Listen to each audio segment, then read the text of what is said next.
Bah, let's go, hein. Voilà, donc c'est parti. Bonjour Andrea, Bonjour Liron. bienvenue dans l'émission Génération 120 ans. Je suis vraiment ravi de pouvoir discuter avec toi aujourd'hui. Comme je te l'ai dit, l'idée aujourd'hui dans cet épisode, en tout cas, c'est d'explorer un peu ton parcours, notamment ton vécu à travers, je crois, deux expériences dont tu m'as parlé, des expériences qui ont été assez difficiles, qui sont le burn-out et le cancer. Et ensuite, comment tu as réussi à t'en sortir et comment tu es aussi arrivé à travers ces expériences à faire ce que tu es en train de faire aujourd'hui, qui est entre autres accompagner les personnes, hommes, femmes, à post-cancer, à se réinsérer professionnellement, à les aider à reprendre leur vie en main et à aller au-delà de leurs difficultés, en tout cas de tout ce qui s'est passé à travers leur période où ces personnes-là étaient malades. Euh, donc, je suis vraiment content de pouvoir aborder ça parce que j'ai l'impression que c'est quand même un sujet qui est assez sensible. Enfin, en tout cas, c'est des choses que j'avais pas forcément conscience jusqu'au moment où j'ai commencé à discuter avec toi et de cette thématique-là. Voilà. Beau programme en perspective. Est-ce que je peux te laisser te présenter, Andrea, dire voilà qui tu es, te présenter à nos Mmh. auditeurs auditrices avant ensuite de rentrer dans le vif du sujet.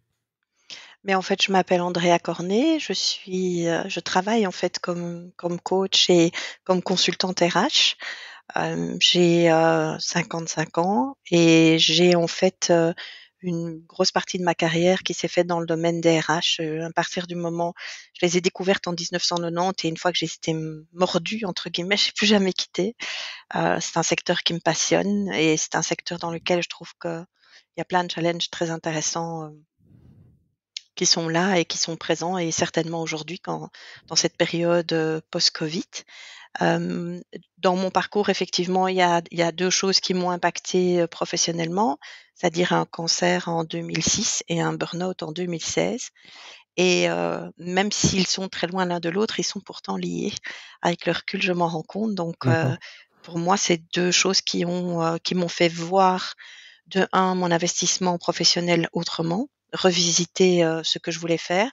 D'ailleurs, suite à ce burn-out, j'ai décidé de quitter, mon statut d'employée pour devenir indépendante et donc ça a vraiment eu un impact M conséquent sur ma mais tu vie. étais dans le même domaine RH, Oui quand et tout toujours en OK. restant dans Tu les étais RH, toujours OK. mais en disons qu'en fait, le fait de devenir indépendante me permet aujourd'hui de choisir entre guillemets «mes combats», enfin en tout cas les choses que j'ai envie de faire et de rajouter encore des cordes à mon arc que je n'avais pas. Et en restant employée, en fait, je restais dans un rôle bien spécifique dans les RH qui ne m'ouvrait pas à toutes ces perspectives Mmh. et comme il me restait 10 ans à travailler puisque maintenant on est pensionné à 65 ans, je me C'est suis vrai.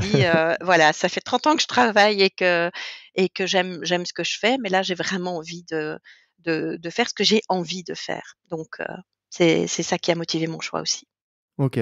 Donc, suite à cette première expérience de burn-out, tu as décidé de changer Oui. et 10 ans plus tard, c'est ça? Non, Non, c'est 2006-2007. l'inverse, c'est d'abord le cancer Oui, et puis le ah, burn-out. d'accord, OK. D'abord le cancer, OK. Suite au cancer, ensuite, du coup, tu t'es mis en indépendante suite au cancer? Non, suite au burn-out, tu t'es Suite au mis indépendant. burn-out, oui, OK, oui. Oui, oui. d'accord.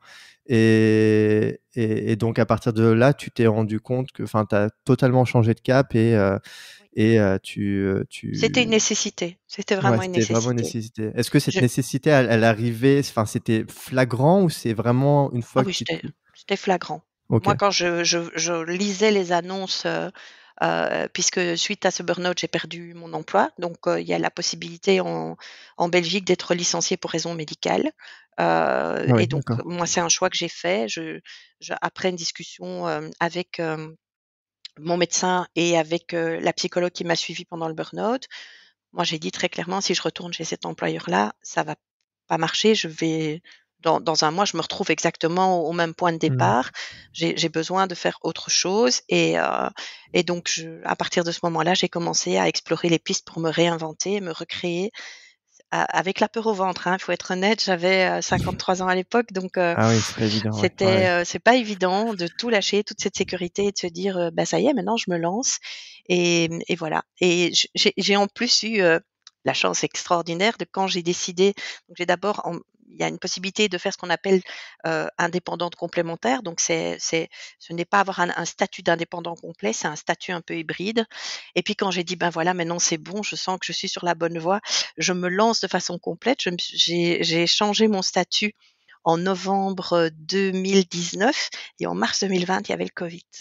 Waouh! Donc là, je me suis Ouais. dit: «Ouh là là là là là là, qu'est-ce que j'ai fait? Là, c'est une galère totale, mais pourquoi j'ai fait ça?» Ah ouais, Et ouais. j'ai eu beaucoup de chance parce que j'ai décroché un contrat à l'année, ce qui n'était pas du tout prévu au départ et ça m'a préservée et depuis, ben, j'ai pu continuer à exercer mes activités. Ouais, comme quoi, mais c'est vrai que moi je trouve que c'est très courageux, enfin, comme tu dis à ton âge, enfin, c'est quelque chose qui est pas du tout évident. J'essaie de me mettre à ta place et de dire que d'un coup on quitte tout, on se retrouve du coup sans rien, avec énormément de peur et on se dit: «Mais est-ce qu'on va y arriver? Est-ce que aussi je suis légitime dans ce que je vais faire?» Enfin, j'imagine tu dois avoir plein de Ah oui, non, mais questionnements, on est exactement c'est là-dedans, hein. Moi, j'étais là en ouais. train de me dire: «Pourquoi moi?» Et donc au départ, je suis allée très modestement. Je me revois encore avec mon CV dans les sociétés qui faisaient de la délégation de personnel indépendant, en me disant: «Beh, qu'est-ce qu'ils vont bien pouvoir trouver, à mon CV?» Alors pas que j'avais pas confiance en mes compétences, mais je me disais, connaissant pas du tout ce monde-là, ce monde de la consultance, je me demandais: «Mais quelle valeur ajoutée je pouvais avoir et de quelle façon je pouvais y trouver ma place?» Et puis, j'ai eu énormément de chance et je tiens à les remercier parce que j'ai rencontré des femmes formidables qui m'ont vraiment, guidée et qui m'ont donné confiance en moi et qui m'ont appris, les métiers dans lesquels j'exerce aujourd'hui et ça, c'est important parce que ces rencontres-là ont vraiment fait la différence. Mmh. Oui, justement, j'allais te poser la question, Andrea, est-ce que tu t'es fait accompagner, tu t'es fait coacher? Quand les femmes dont tu parles là, c'est les femmes qui t'ont employée, en tout cas qui t'ont prise en ton OK. Oui, Mais donc en si fait ouais. alors, tu me demandes si je me suis fait coacher? Oui, Ou je est-ce me que suis ça fait t'a coacher. traversé, voilà, tu t'es dit: «Mince, qu'est-ce que je fais?» Est-ce que finalement c'était un cheminement personnel ou est-ce que tu dis: «Faut je vais voir quelqu'un et cette personne m'a aidé à enchaîner les différentes étapes?» Alors, je vais pas dire que j'ai été coachée, quoique j'ai été coachée quand même sur un aspect. Ce que j'ai fait, c'est que j'ai été voir des collègues que je connaissais, qui travaillaient déjà comme indépendantes. J'ai été les voir et j'ai été leur poser des questions. J'ai été leur demander comment était leur quotidien, comment elles organisaient les choses. Elles m'ont ouvert leur carnet d'adresses aussi, m'ont donné des noms, ce qui m'a permis de petit à petit me créer un réseau et d'avoir des contacts. Mmh. Par contre, l'aspect où je me suis fait coacher, c'est la peur. D'accord. Parce que, je suis quelqu'un qui est très attaché à la valeur sécurité chez moi, Mmh.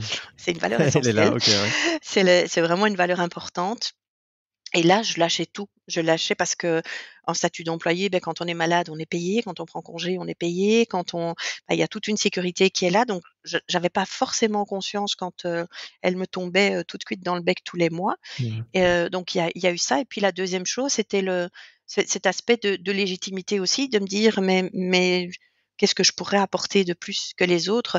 Et j'ai une coach qui est mon mentor, en fait, depuis des années, et chez qui j'ai dit: «Voilà, là, je suis un petit peu c'est un peu panique» et donc on a décortiqué, en fait, ces peurs et je suis rentrée dans une énergie qui était différente Mmh.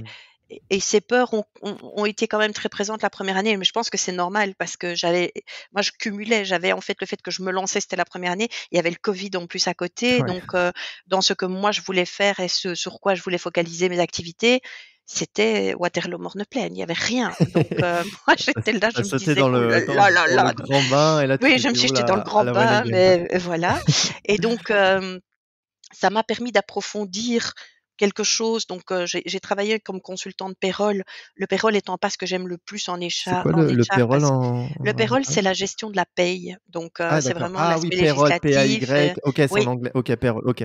donc ben, c'était vraiment ça donc c'est l'aspect vraiment le art HR donc pas forcément ce qui a ce qu'il y a de plus drôle à faire. Mais bon, c'est intéressant parce que les lois bougent tout le temps, parce que Mmh. c'est quelque chose qui est en mouvance en permanence. Donc en soi, c'est gai, mais c'est lourd parce que c'est un secteur dans lequel on n'a pas beaucoup de reconnaissance. Parce que quand les gens sont contents de leur salaire, ils vous le disent jamais. Par contre, quand ils sont pas contents, ils vous le disent souvent. Ah oui, Donc, ça toque à la porte. Ah ouais. voilà, donc pas forcément le métier le plus drôle, mais ça m'a permis de pouvoir approfondir des connaissances que je n'avais pas. Donc moi, j'ai vraiment considéré cette année comme une année d'apprentissage. Et puis l'année d'après, ben, tout ce que je voulais faire, c'est-à-dire les assessments, l'autre placement, et aussi tout ce qui était recrutement et sélection a repris, et tout ce qui était coaching aussi. Et donc à partir de ce moment-là, ben, j'ai pu retrouver ma place. Et aujourd'hui, là, je suis très, très fière de moi, j'avoue. Un Je me petit peu, mets hein, voilà. une petite barrette sur l'épaule parce que cet aspect sécurité, je l'ai lâché. Ce côté, j'ai vraiment lâché prise par rapport à ça, puisque maintenant je ne travaille plus du tout avec un contrat annuel. Je travaille avec plusieurs sociétés différentes et je travaille à la tâche. Donc on me dit: «Voilà, on a besoin de 2 jours pour toi, 2 jours par Mmh. là», et voilà. Donc c'est une approche différente, mais j'ai appris à fonctionner comme ça, et aujourd'hui, j'avoue que c'est beaucoup plus facile que les 2 premières années. Mmh, ouais. OK, donc il y a eu une première étape qui a été la prise de conscience de tes 2, donc de tes 2 peurs qui c'était principalement la sécurité et après la peur de on va dire peut-être, je sais pas, une espèce de syndrome de l'imposteur, en tout cas la légitimité de: «Est-ce que je suis légitime de faire ce que je fais?» et donc en fait, c'est l'accompagnement plus le temps qui a fait que tu as réussi aujourd'hui à lâcher prise dessus et à ne plus être prise par ces peurs, quoi. Oui, OK. c'est cette chance que j'ai eue, et vraiment, je suis infiniment reconnaissante à l'univers pour ça, que j'ai eu sur ma route vraiment des personnes, j'ai eu une personne qui m'a expliqué, qui m'a vraiment pris sous son aile pour m'expliquer, les assessments, et qui a vraiment été quelqu'un de décisif, et puis j'ai eu une autre personne qui elle, m'a pris sous son aile en termes de me proposer à des clients qui croyaient vraiment en moi.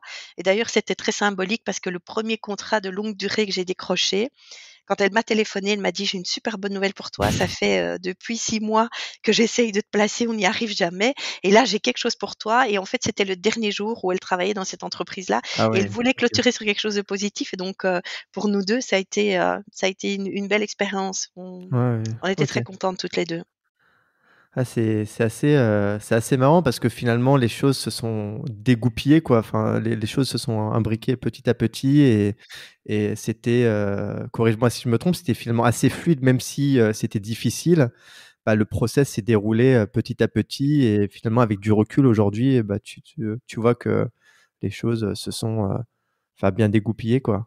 Ouais, ouais. Oui, ce qui se passe, c'est qu'en fait, au départ, moi, je suis partie avec des tas d'obstacles, mais que je me mettais moi-même. Donc je me disais: «Ça va pas marcher pour ça, ça va pas marcher pour ça». Et puis j'ai une amie qui m'a envoyé un petit message, parce que je poste, en fait, très régulièrement, sur mon Facebook des pistes de réflexion. J'aime bien faire ça, je trouve ça chouette, et Oui. je suis assez positive de nature. Et alors elle m'a envoyé, mais une petite image qui disait, «Arrête de penser si ça ne marchait pas, pense et si ça marchait». Mmh. Et donc à partir de ce moment-là, je me dis: «C'est vrai, elle a raison, pourquoi toujours partir sur le négatif, essayer de penser autrement?» Mais ce qui se passe aussi, c'est que maman célibataire avec 2 enfants, une maison à payer, et puis surtout, j'avais perdu mon emploi, donc beaucoup de repères aussi, et je me lançais dans un monde que je connaissais pas non plus. Donc il y avait beaucoup d'inconnus qui s'accumulaient les unes aux autres, et qui faisaient que c'était pas forcément confortable. Mais j'ai eu Ouais. beaucoup de chance effectivement, comme tu le dis si bien, tout s'est découpillé, Avec un au peu de fur et à mesure. positif et si ça fonctionnait et voilà, être, Voilà. ouais, OK. Très intéressant. Pour revenir à ton burn-out, est-ce que, tu t'es vu, petit à petit, couler ou c'est vrai enfin, je sais pas si c'est le bon mot, mais en tout cas, est-ce que tu es allé de mal en pis ou c'est d'un coup, tu t'es réveillé un matin et c'était, la cata? Alors je me suis pas vue, très honnêtement, et c'est pour ça que aujourd'hui, je fais de l'accompagnement pour les personnes qui ont aussi, vécu un burn-out, et je me rends compte en fait, et j'en ai encore coaché une hier, je me rends compte qu'en fait et je me suis reconnue vraiment dans son comportement. Il y a une espèce de déni. Il y a: «Mais non, je vais très bien, mais non, je vais tenir le coup», parce que faut quand même savoir que la plupart des gens qui font un burn-out, ce sont des personnes qui sont très investies dans leur travail. C'est des personnes qui ont vraiment envie et qui vont jusqu'au bout du bout et qui mettent toute leur énergie. Et très souvent, c'est il y a des circonstances annexes. Hein. C'est vrai qu'il y a du travail qui fonctionne pas, mais ce qu'il y a aussi, c'est une perte de sens, les valeurs de l'entreprise qui se connectent plus, un contexte de travail qui parfois est très compliqué. Ça, c'est effectivement. Mais ce qu'il y a aussi, c'est que la personne ne se met pas de limite. Donc, c'est important. Je pense, aujourd'hui, avec le recul, pour moi, je pense que ce qui a été le plus important par rapport au burn-out, c'est cette prise de conscience de ma part de responsabilité dans le fait que ça m'était arrivé. Mmh. Mais ça n'est OK. pas venu en un coup. J'ai eu mon entourage m'a vraiment envoyé des signaux pour me dire: «Mais qu'est-ce qui se passe?»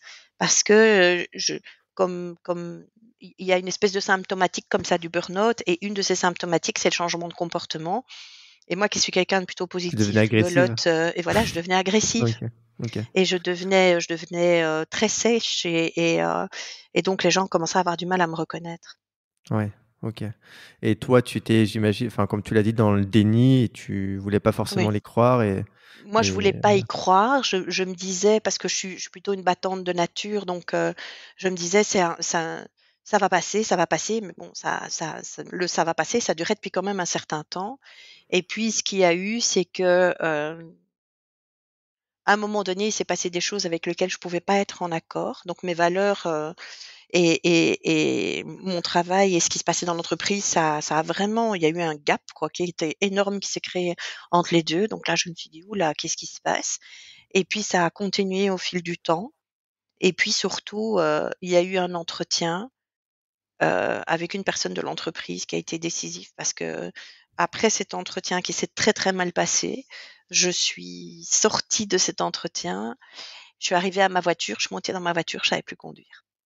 Ah oui, Donc là, j'ai téléphoné à mon compagnon, j'ai dit: «Là, je sais pas savoir comment je vais rentrer à la maison parce que je sais plus conduire». tu étais D'abord, il complètement a ri. déconnectée, ouais, ouais. Oui, oui et puis après, il s'est rendu compte que je rigolais pas du tout et que l'automatisme de parce que j'ai une voiture à vitesse, l'automatisme de changer les vitesses, l'embrayage, les Tu avais il y fait un avait plus blackout, moyen, quoi. Tu il y avait un blackout total et j'étais là en train de me dire: «Mais je dois appuyer sur quelle pédale, comment?» Et je suis rentrée à 30 kilomètres/h chez moi avec ma voiture qui faisait des bonds parce que Ah j'avais oui, perdu OK. vraiment l'usage de la conduite, en fait.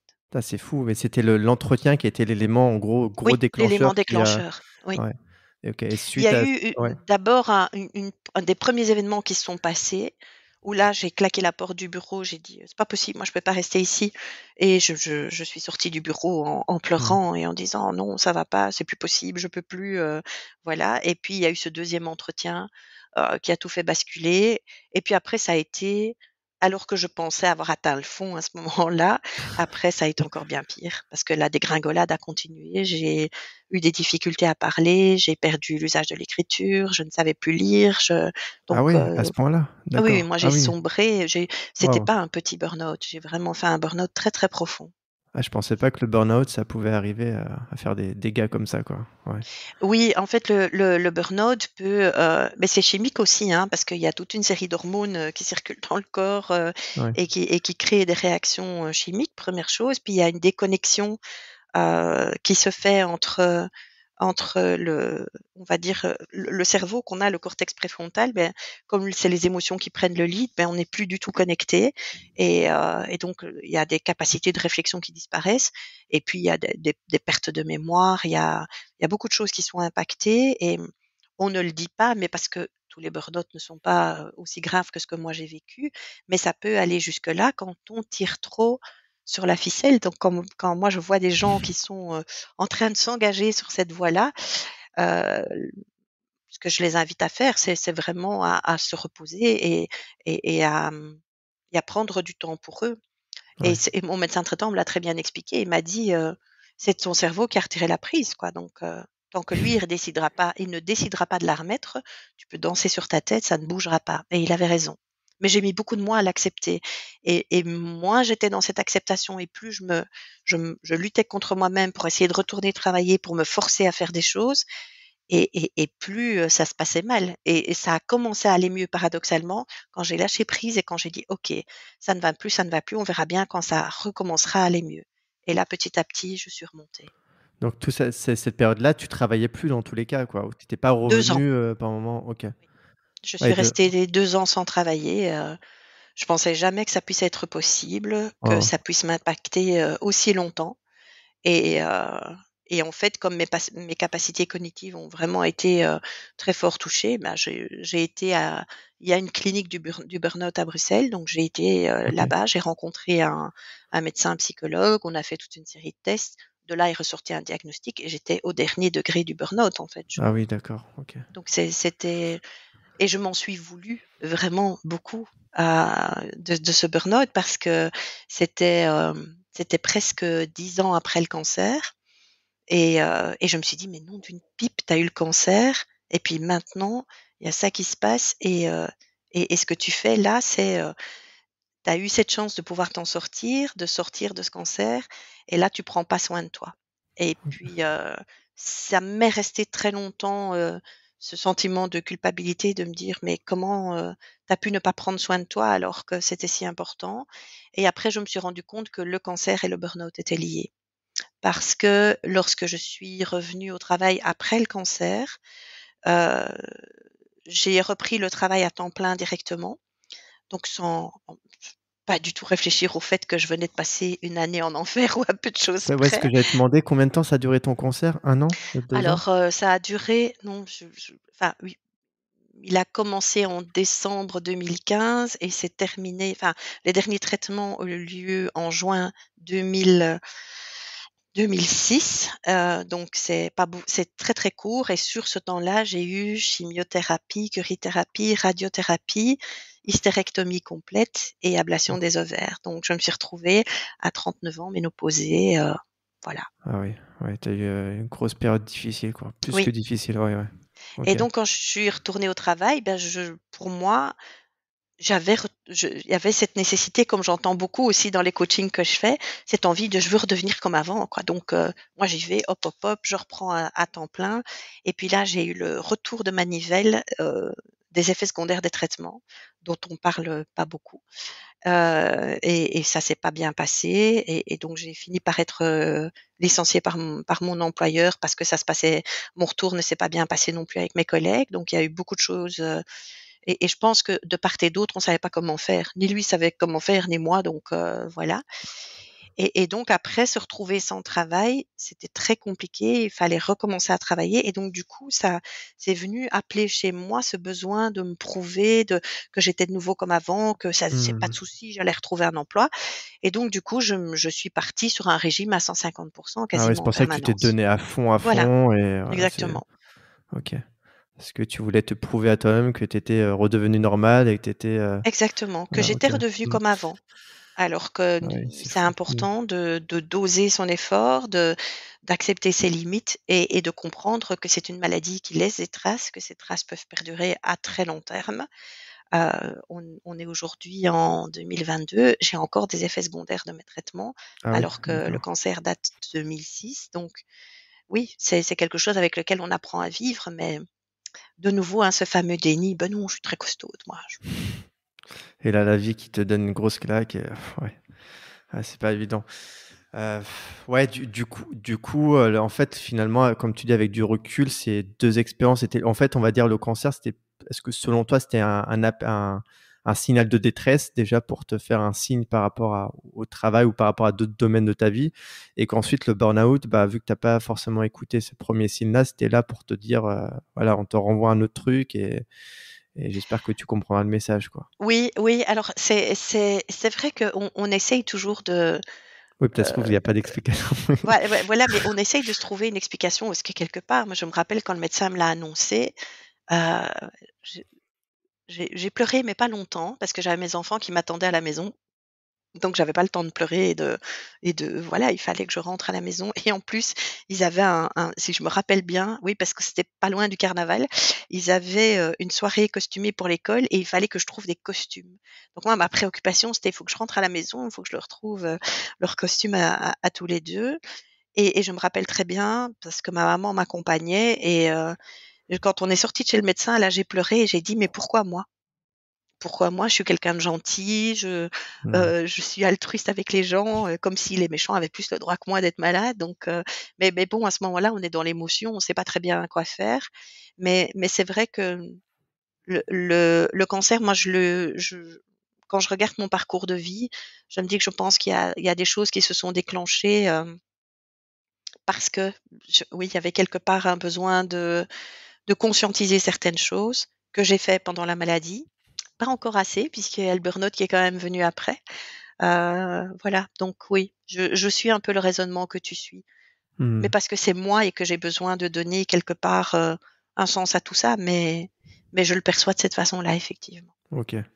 Mais tu étais quand même un petit peu dans le, j'ai l'impression, tu as eu la nouvelle de cancer, mais est-ce que tu l'as pris vraiment au sérieux ou tu t'es dit: «Bon ça va, parce que tu parlais du carnaval, bon voilà, j'ai pleuré, ensuite j'ai repris une vie normale». Est-ce que pour toi c'était quelque chose de terrible, de ça va passer, c'est une période? Enfin, comment tu l'as vécu à ce moment-là? Alors quand on me l'a annoncé, je me rappelle, je peux c'est presque comme si je pouvais, retracer la déco du cabinet où je me trouvais. C'était ma gynécologue qui est une femme formidable et qui m'a magnifiquement accompagnée pendant tout ce parcours. Et quand elle m'a dit: «Voilà, les nouvelles sont pas bonnes, c'est un cancer», je l'ai regardée puis j'ai dit: «OK, qu'est-ce qu'on fait?» Et puis elle m'a dit: «Mais est-ce que tu as entendu ce que je viens de te dire?» J'ai dit: «Oui, et moi je te demande qu'est-ce qu'on fait?» Parce que moi, c'était ce qui me permettait de me mobiliser contre la nouvelle que je venais d'entendre, c'était de savoir, beh, qu'est-ce qu'on allait faire, comment ça allait se passer, qu'est-ce qui allait être mis en place. J'avais vraiment besoin de ça parce que moi, c'est ma façon de pouvoir gérer les choses, c'est d'être dans l'action, pas Mmh. d'être dans la passivité. Non, j'ai besoin d'être dans l'action pour mettre les Tu une choses en battante, place. ouais, tu l'as dit. Et Tu et une heu et donc elle m'a dit: «Bah, écoute, je sais pas très bien, ton cas est en discussion parce que tu as quand même un dossier». Le cancer est arrivé, avec, un passif gynécologique qui était très important chez moi, avec une maladie avant dont on parle de plus en plus, qui était de l'endométriose. Donc moi, je souffrais déjà depuis toute jeune de choses vraiment pas confortables du tout. Donc le cancer, c'était un peu la cerise sur le gâteau de tout ce parcours qui avait déjà été très, très compliqué. Et donc après, pendant toute la maladie, ça a été ça. Je n'ai pas pleuré pendant tout le temps que j'ai été malade, sauf à la dernière opération. Quand la dernière opération était finie, on m'a ramenée dans ma chambre et là, j'étais dans mon lit, je m'en souviens encore. Et là, c'est sorti, mais c'était, tout ce que j'avais retenu depuis, tous les mois, qui s'étaient passés. Là, c'est sorti à ce moment-là. Et puis, une fois que cette grosse émotion était partie, je me suis dit: «Bon, bah, maintenant, il y a toute cette vie qui m'attend», puisque j'avais cette chance que ma vie était pas menacée. Le traitement était très lourd, mais j'avais toutes les chances de m'en sortir. Et donc je me suis dit: «Je vais mettre le focus là-dessus». Donc je Mmh. suis partie un mois en vacances qui m'était jamais arrivé. Je suis partie en Turquie chez mes beaux-parents. J'ai passé un mois là-bas avec eux au soleil à manger, des fruits, des légumes cueillis dans le jardin. Mmh. Enfin, c'était juste un bonheur. Et puis, quand je suis rentrée, j'avais l'entretien le plus important de ma vie, puisque là, j'allais savoir du médecin si tous ces traitements avaient effectivement éradiqué le cancer ou pas. Et il y a un hôpital à Bruxelles qui s'appelle, Bordet, qui est un hôpital qui est vraiment spécialisé, où il n'y a que des personnes qui ont le cancer. Et donc quand on va là-bas, ben on sait qu'on est tous là pour la même raison. Et donc ça crée une espèce Des liens. d'intimité, une Mmh. facilité de pouvoir se parler les uns les autres quand on attend dans la salle d'attente. Et là, je me rappelle que ce jour-là, je suis arrivée avec un bouquin et j'étais ma tête dans mon bouquin et je ne voulais parler à personne. Ouais. C'était au-dessus de mes forces. Je me dis: «Tant que j'ai pas la nouvelle, je veux rien dire». Et puis, je suis rentrée dans le cabinet du médecin et puis il m'a dit: «Voilà, vous êtes en rémission, tout s'est bien passé, les traitements ont marché». Et donc on va faire des contrôles et tout ça. Et je suis sortie de là sans regarder personne, sans rien dire. Et j'ai traversé les couloirs, mais droite comme un Tu te i. sentais honteuse? Oui, Ou quelque part, c'est bizarre, hein, mais je me disais, «Je peux pas manifester ma joie ici parce que j'ai d'autres personnes qui sont là, qui sont encore en train de se battre». Et donc moi, je peux pas laisser éclater ma joie. Je peux pas ouais. sortir de son bureau en disant: «Ouais, super, je suis en rémission». Donc voilà. Et puis, devant l'hôpital à l'époque, parce que l'hôpital a déménagé entre-temps, il y avait un square avec de la verdure. Et là, je suis sortie et là, j'ai fait, je fais une danse pas possible. Je prends les gens de me prendre pour une frappadingue, mais Ça fait j'assume la tête d'or, complètement. Et puis là, j'ai d'abord téléphoné à ma maman pour lui dire, voilà, ça y est, je suis en rémission. Et puis j'ai appelé mon papa après en disant, voilà. Et, et puis surtout après le soir, je suis rentrée et j'ai fait une super fête avec mes enfants. Donc ouais, ouais, tu bien fêté ça. OK. C'est intéressant. Tu parlais de rémission. Il y a une oui, différence entre rémission et guérison. Est-ce oui, qu'aujourd'hui tu te considères toujours en rémission, en guérison? non. Est-ce que tu peux Donc expliquer les 2 termes? Ouais, si tu ah oui, les 2 termes, en fait, c'est que c'est ça aussi la grosse différence du cancer par rapport à d'autres maladies, c'est que, certains cancers, on va parler d'une guérison et d'autres cancers, on va parler d'une rémission. Dans mon cas, on m'a expliqué et je ne suis pas assez versée, je ne suis pas médecin, donc je peux juste parler de l'expérience que moi j'ai vécue. Moi, on m'a dit: «Voilà, pendant 5 ans, on va faire des contrôles et donc tu ne seras guéri que quand tu seras considéré comme en rémission définitive et c'est dans un délai de 5 ans. Donc pendant 5 ans, bah, j'ai eu cette épée de Damoclès au-dessus de ma mmh, tête avec, la peur de la rechute, avec, est-ce que ça va revenir, pas revenir? Qu'est-ce que je peux faire pour empêcher que ça revienne? Donc, tout ça reste très présent et ça aussi, c'est une des choses dont on ne fait pas forcément la différence avec une autre maladie, c'est cette grosse différence. On ne sort pas forcément guéri, même si on a eu beaucoup de traitements. Parfois, on doit attendre un certain nombre d'années avant qu'on d'accord. dise, ben voilà, c'est ce qu'on appelle une rémission définitive. Mais Mmh. parfois, le cancer peut devenir chronique aussi. Il n'y a Ah pas oui? de OK. guérison. Oui, là, il n'y a pas de guérison qui est envisagée. La personne a un traitement qui va l'accompagner jusqu'à la fin de sa vie parce qu'il n'y a pas de possibilité de guérison. Donc il y a vraiment différents stades et c'est pour ça que c'est pas toujours clair. Les gens pensent souvent que quand une personne revient au travail après un cancer, tout est terminé, tout est résolu. Mais c'est pas le cas et c'est là la grosse différence du cancer par rapport à d'autres maladies. Mmh. OK, d'accord, ouais, si je comprends bien, finalement, pour certains cancers, donc on peut être totalement guéri, donc rémission définitive. Oui. Et pour d'autres, bah, en fait, on sait pas avant un certain temps ou voire même on toute une vie. Heu Alors, et on oui, il y a une période d'attente qui est la rémission, ce qu'on appelle la rémission provisoire et puis on est déclaré au bout de 5 ans, enfin, c'est ce qui s'est passé dans mon cas, en rémission définitive et puis il y a d'autres cancers qu'on ne peut pas guérir et là, ça devient comme une maladie chronique, mais où, effectivement, il y a un accompagnement qui est fait avec un oncologue, et qui peut durer un certain nombre d'années. Le fait, OK. qu'il ne puisse pas être guéri ne veut pas dire pour autant que la Qu'on personne peut plus vivre quoi, qu'on peut, ne va plus on apprend à vivre ou vivre avec. on apprend à vivre avec, hein. Pour le OK. moment, j'ai une amie, très proche qui a malheureusement eu ce diagnostic-là, et donc elle vit avec les traitements, mais ça ne l'empêche pas de travailler, d'exercer ses activités professionnelles. Alors certes pas au même tempo que ce qu'elle l'exerçait auparavant, mais elle sait très bien qu'elle n'en guérira pas et donc mais Mmh. évidemment, c'est important à ce moment-là de se faire accompagner au niveau psychologique aussi et d'avoir un support, externe à la famille et aux amis pour pouvoir en parler et pour voir ce qu'on peut mettre en place et comment on peut le mettre en place. OK. OK, ça marche.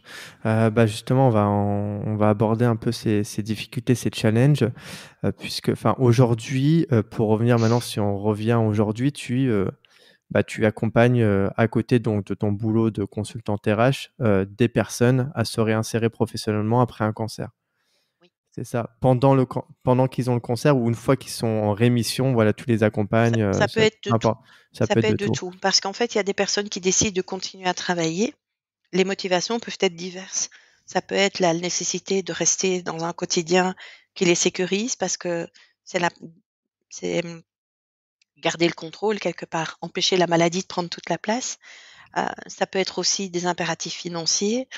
Je pense à des indépendants, si on s'arrête, ce qu'on peut Ouais, recevoir de la il y a mutuelle, plus rien. s'apparente à 3 fois rien donc parfois il y a cette nécessité de continuer. Mmh. Donc je peux accompagner à ce niveau-là et puis il y a le retour au travail et moi j'essaye de travailler en amont de ce retour au travail, c'est-à-dire de vraiment rentrer dans une préparation avant que la personne n'y soit et parce que c'est important toute cette préparation et ce que je fais, c'est accompagner après aussi. Donc parfois, il y a des personnes qui retournent travailler et puis ça se passe pas bien du tout et donc dans ces cas-là, elles appellent et puis on essaye de voir, par rapport à la situation existante et aux capacités de la personne et ses compétences, ben, comment est-ce qu'il y a moyen de moyenner? OK. D'accord, OK, c'est clair. C'est quoi du coup, Andrea, les principales difficultés aujourd'hui, les challenges que font face les personnes qui ont le cancer, ou qui ne l'ont plus, en tout cas pour le moment, et qui souhaitent retourner au travail? Beh, d'abord le 1er challenge, c'est la reprise du travail, c'est quantifier. Donc c'est-à-dire, bah, OK, je vais retourner au travail, mais qu'est-ce que je suis encore capable de faire par rapport à justement à ces effets secondaires des traitements, et puis aussi, je pense par exemple au cancer du sein. Quand une femme s'est fait enlever un sein, ben, on ne va pas forcément faire la reconstruction tout de suite. Donc il y a aussi, bah, le retour au travail, mais il y a des opérations qui vont être planifiées par la suite. Donc tout ça, c'est à prendre en compte et donc retourner au travail en temps partiel, c'est quelque chose qui est pas forcément facile, ni pour la personne, ni pour l'employeur. Donc ni pour la personne dans le sens que accepter qu'elle ne peut travailler qu'à temps partiel, est pas toujours forcément évident et pas facile pour l'employeur non plus parce que parfois, comme les cancers sont des maladies qui sont en règle générale relativement longues, il prend quelqu'un qui a remplacé cette personne à temps plein et il va en fait demander à cette personne de partir pour la faire remplacer par quelqu'un qui va travailler à temps partiel. Donc c'est trouver cet équilibre-là n'est pas toujours évident. Ça, c'est une première chose. La deuxième chose qui est compliquée aussi, c'est, bah, la perception qu'on a de soi-même aussi. Donc, parfois le cancer, a impacté le corps, donc il y a toute cette reconnexion au corps qui n'est pas forcément, évidente et il y a la gestion des effets secondaires et ça, c'est quelque chose dont on ne parle absolument pas. Il faut savoir que dans certains traitements, des femmes et notamment je pense au cancer du sein, prennent, ce qu'on appelle, des hormonothérapies et ces hormonothérapies sont en fait des traitements qui peuvent avoir un impact très, très lourd sur le quotidien de la personne qui les prend. Donc, cet impact, beh, ça peut être de la fatigue, des problèmes cognitifs, ça peut être, des douleurs. Donc, tout ça l'un dans l'autre va venir impacter la qualité de vie de la personne et va venir, impacter, aussi, la façon dont elle va pouvoir reprendre le travail. Donc ça, c'est important et il y a d aussi des traitements d'immunothérapie qui sont pris aussi et ceux-là aussi ont des effets, qui peuvent être aussi lourds donc c'est pour ça quand je dis quand une personne retourne travailler, il faut vraiment mais mesurer quelle est sa situation et sa situation, c'est aussi bien sur le plan intellectuel que sur le plan émotionnel, que sur le plan physique. C'est vraiment évaluer les 3 Mmh. pour être sûr que la décision qu'on va prendre, sera la bonne. Ouais. Ce qui peut être compliqué aussi, c'est la négociation avec l'employeur. Alors la négociation avec l'employeur parce que, je il y a cette perception parfois et je ne dis pas que tous les employeurs sont comme ça, je leur fais pas du tout de procès, je suis moi-même dans les RH donc loin de moi cette idée. Mais je pense qu'il y a aussi cette difficulté de se dire: «Mais comment est-ce qu'on fait? Et comment est-ce qu'on prend les choses?» et la seule chose que je peux dire, c'est le plus important, c'est dialoguer. C'est vraiment ouvrir le dialogue le plus rapidement possible et c'est reprendre le descriptif de fonction de la personne et dire: «Voilà, aujourd'hui, avec les capacités que j'ai, bah, ce que je suis capable de faire dans mon descriptif de fonction, c'est ceci, ceci, cela et le reste, ben, non, désolé, pour le moment, ce ne sera pas possible». Parce que c'est vraiment important de baliser ce retour avant de l'entreprendre, de façon à ce que de part et d'autre, l'accord soit très clair. Ouais. Que l'employeur se dise: «Bah, elle est capable de faire ça» et que la personne puisse se dire: «Mon employeur sait que je ne suis capable que de faire ça» et comme ça, on ne part pas sur des attentes de part et d'autre qui ne seront pas répondues. Mmh. Ouais, ouais. Donc donc ça, c'est important. Un dernier obstacle qui est aussi, compliqué, c'est justement cette idée de se dire que lorsqu'on revient, au travail et qu'on a eu le cancer, les collègues se disent: «Oui, bon, elle a été 1 an, 6 mois, peu importe, à la maison, maintenant elle est guérie, c'est bon». Mais ce qu'il y a, c'est qu'il y a les contrôles qui sont là, la peur qu'on a quand on va faire un contrôle parce qu'on dit: «Est-ce que c'est revenu? Est-ce que c'est pas revenu?» Dès qu'il y a quelque chose qui fonctionne pas dans le corps, c'est: «Est-ce que ça revient? Est-ce que ça revient pas?» Donc il y a tout ça qu'on doit gérer, plus effectivement tous ces effets secondaires et alors ce qui se passe aussi, c'est la réaction des collègues. Il y en a toujours un pour dire: «Oh mais, tu pas eu de chimiothérapie?» Mais c'est ce que je vous dis est vraiment c'est des choses que j'ai entendues de coachés. On lui a dit: «Ben voilà, tu pas eu de chimiothérapie, c'était pas un vrai cancer alors». Ah Donc oui. heu, donc les gens parfois ils entendent mais et il y a pas de mauvaise, comment dire? Ouais, c'est que les Les gens ne font enfin, font avec ce qu'ils ont et de voilà. leurs connaissances aussi, donc on peut Et pas se non doutent de plus, leurs ouais. connaissances et puis, oui, enfin, j'en ai une autre aussi, qui n'avait eu, que de la radiothérapie et pas de la chimiothérapie. Mais bon, c'est déjà quand même, assez lourd et en plus, bon, on n'avait pas enlevé son sein, mais on avait enlevé, rien que la tumeur et alors sa collègue lui a dit, «Ah oui, mais, alors c'était un petit cancer, hein, parce qu'il y a pas eu de chimiothérapie» et donc moi, quand j'entends des choses comme ça, il y a cette volonté, comment dire? De vouloir bien faire, mais qui peut être extrêmement maladroite et c'est des choses qui marquent la personne parce que c'est Ouais. jamais facile et elle aussi, elle a envie de tourner la page et c'est ça que les gens se rendent pas compte et moi, j'ai toujours une petite histoire que je raconte à mes coachés parce qu'ils ont aussi parfois ce sentiment de: «Je suis plus capable parce que je reprends qu'à temps partiel, je reprends pas à temps plein, je suis plus la personne comme avant». Je leur dis: «Ben écoute, on va faire une comparaison. Ton collègue, admettons que tu retournes au travail lundi. Ton collègue, vendredi, il rentre à la maison, il a bu son petit apéro, il a joué avec ses enfants, puis ce week-end, il est allé au match de foot avec ses copains, il est sorti, puis dimanche, il a mangé chez ses parents, et il a fait un petit barbecue, et voilà. Je dis, toi, tu reviens de 6 mois, un an, où tu as eu chimiothérapie, radiothérapie, tu as eu peur de mourir, tu as eu mal, tu as dû être patient, tu as dû être courageux. C'est qui le plus fort des deux? Ouais. Ça fait mouche ça. Beh, oui, parce que c'est cette prise de conscience. Ce que les employeurs ne se rendent pas compte non plus, c'est qu'un quelqu'un qui revient du cancer, il a développé des nouvelles compétences qui n'étaient pas forcément présentes dans cette personne auparavant. Parce qu'elle a dû faire preuve de résilience, de courage, de patience, de force et tout ça, ça vient renforcer en fait, d'adaptabilité, de flexibilité. Enfin, il y a un très grand nombre de compétences qui peuvent être développées et ça peut être vraiment intéressant pour l'employeur de Mmh. s'appuyer sur cette nouvelle compétence face à la personne qui est partie, c'est pas la personne qui revient. Ouais, donc c'est des choses que l'on peut valoriser, quoi. Il y a des choses qu'on peut plus forcément faire, mais à côté, ça peut rentrer dans le processus de négociation de, voilà. Mais il faut quand même avoir suffisamment confiance en soi et de pouvoir justement, tenir tête à son employeur et lui dire que voilà, je suis capable de plus faire ça, mais par contre, j'ai développé telle ou telle compétence.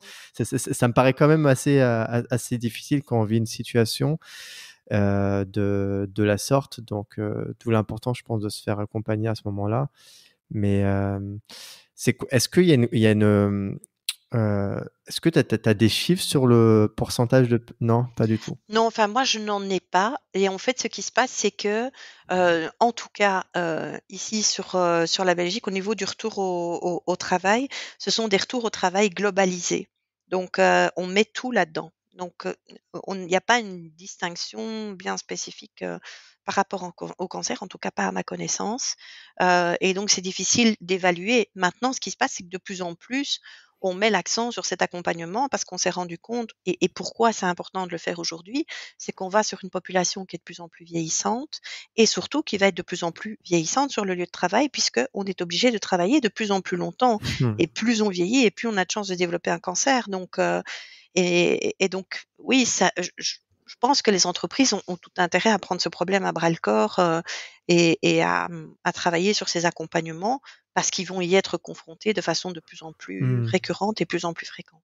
Ouais, j'allais te demander, est-ce que c'est pas à l'entreprise, enfin, l'intérêt de l'entreprise de justement de prendre en charge ces accompagnements et de les proposer? Parce que de toute façon, il y aura peut-être, enfin, on a tout intérêt à garder cette personne ou en tout Oui, cas à l'intégrer à la le garder dans l'entreprise. tout à fait, je te rejoins tout à fait là-dessus. Je pense que c'est tout bénéfice pour l'entreprise. Alors, tout bénéfice pour l'entreprise à plusieurs niveaux. D'abord, le premier niveau, c'est le message qu'elle envoie aux autres collaborateurs en disant: «Ben voilà, voyez, il y a quelqu'un qui est malade, ben nous, on va veiller à ce que ça se passe bien pour cette personne et on va l'accompagner dans ce retour au travail». Donc c'est un message qui est très fort, qui est envoyé à tout le monde ou dans une société sur laquelle la performance est devenue, Ouais. le mot d'ordre, on va dire. Là, on a en fait cette porte ouverte à pouvoir, s'écouter, se soigner et pouvoir revenir et avoir sa place. Donc c'est un message très fort qui est quand même envoyé. La deuxième chose pour l'entreprise où c'est intéressant, c'est que c'est du know-how qui revient. C'est un savoir. Un collaborateur qui s'en va, Moi, je dis toujours, quand ce sont des collaborateurs qui sont là depuis un certain temps et même pour les autres, c'est toujours un savoir qui s'en va et donc bah, c'est toujours intéressant pour elles de le récupérer et de pouvoir aussi, je dirais, sur base de ces nouvelles compétences dont on parlait tout à l'heure, ben, pouvoir voir comment est-ce qu'elles pourraient au mieux utiliser ces nouvelles compétences et ce que le collaborateur apporte avec lui.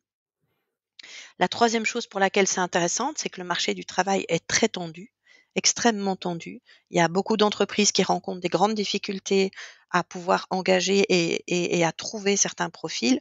Bah, il est clair que de plus en plus, enfin, de ce que moi j'entends, de ce que je lis, je pense qu'on va aller vers une nécessité de vraiment s'occuper et de valoriser les compétences qu'on a en interne pour ne pas devoir aller les chercher en externe où ça peut prendre énormément de temps, coûter beaucoup d'argent, tandis que si on veille sur ses collaborateurs et on est vraiment dans cette culture des ressources humaines, alors ça peut changer la donne.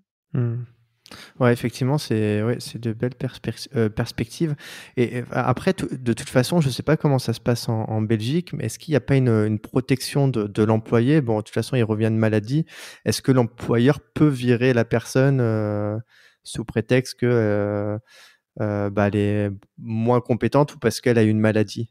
Est-ce que c'est Alors, il y a une protection, c'est-à-dire qu'en Belgique, il y a une loi qui a été développée qui fait une protection sur le retour au travail et donc maintenant, il y a tout un parcours qui est balisé, qui doit être suivi par l'employeur et par l'employé, de façon à le protéger, un maximum par rapport à son retour au travail.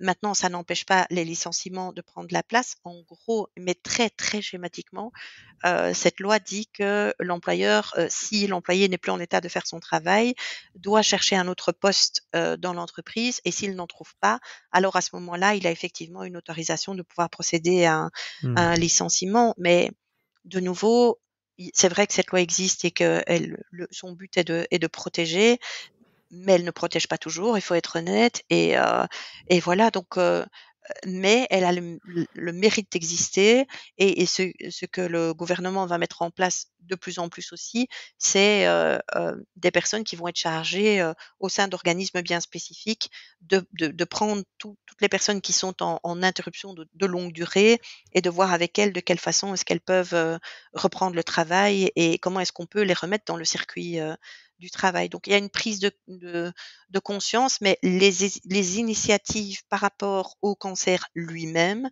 sont beaucoup plus des initiatives privées, dont celles notamment qui sont prises, par la Fondation contre le cancer en Belgique et d'autres organisations, qui sur le terrain travaillent à ça, mais qui ne sont pas forcément, comment dire?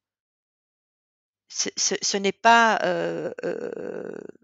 des organisations qui ont, comment dire? Pignon sur rue comme une commune ou ouais, OK, ou ouais. comme une institution. Ce sont des institutions privées qui prennent ça plus en charge en proposant, des programmes ou du support, d'une façon, ou d'une Ouais. autre. Mais Et c'est en train de se développer et on sent que les choses sont en train de bouger. OK. Ouais, ouais, parce qu'aussi il doit y avoir beaucoup de demandes aussi pour très peu enfin, est-ce qu'il y a beaucoup plus de demandes que de possibilités au personnel d'accompagner ces personnes-là aussi? Est-ce qu'il y a Alors une, la réalité de notre Belgique, c'est que, j'imagine que tu le sais, on est divisé en 3 régions. oui, Donc il y a la région néerlandophone, la région francophone et la région wallonne. Alors, tout à fait. en Flandre, il y a un programme, qui est vraiment très, très bien fait, et qui est soutenu, lui, en partie, par des fonds, régionaux, et qui permet à des personnes d'avoir un coaching gratuit. Donc ce programme-là fonctionne très, très bien. Sur la Belgique francophone, il n'en existe pas encore. Je garde le pas encore parce que On y croit. j'espère qu'un jour, ce ce genre de programme pourrait être mis en place du côté où moi je suis, je travaille en tant que coach et je ne suis pas la seule sur le terrain, on est beaucoup. Donc oui, il y a effectivement, un mode de fonctionnement qui est un peu différent.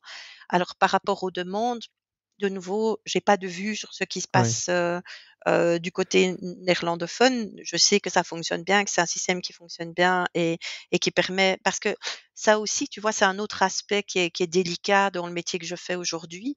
C'est que quand j'ai un accompagnement qui est payé par une entreprise, bah, ça ne coûte rien à la personne. Mais très souvent, quand des personnes veulent retourner au travail, il faut pas oublier une chose, c'est qu'elles ont été précarisées financièrement par l'impact du coût de la maladie. Donc, être à la mutuelle pendant une période aussi longue laisse des traces, parce qu'il y a une baisse notoire des revenus et donc ça impacte la vie, à plein de niveaux différents. Donc ça aussi, c'est en tant que coach, parfois c'est compliqué et moi, il m'arrive, d'avoir des personnes devant moi qui me disent, «Bah, le montant que vous demandez pour votre coaching, je ne sais pas le payer» et moi je dis: «Vous donnez ce qui est juste pour vous». Mmh. C'est ma part du colibri. Ouais, non, c'est sympa, oui, effectivement. Oui, en plus, si l'entreprise ne forcément ne prend pas, ça en charge, tu es, enfin, tu es indépendante totalement dessus ou tu travailles avec la fondation du cancer, en Belgique, Alors du moi, je coup? travaille avec la Fondation contre le cancer, mais pas Contre le en tant cancer, que oui. coach. Donc, la fondation, il y a quelques années d'ici, 5 ans, on était toute une équipe de coachs et comment est-ce que ce coaching, de retour au travail, tout ce projet de la fondation est né? C'est parce qu'avec plusieurs coachs, aussi bien néerlandophones que francophones, nous sommes retournés vers la fondation et on a dit: «Voilà, nous sur le terrain» et plusieurs d'entre nous avaient eu le cancer et on a dit: «Bah, nous, on se rend compte que sur le terrain, il y a une demande, mais qu'il y a pas vraiment de réponse. Et nous, ce qu'on aimerait, c'est mettre un projet en place avec l'aide de la fondation pour essayer de créer quelque chose, qui soit viable et qui soit efficace.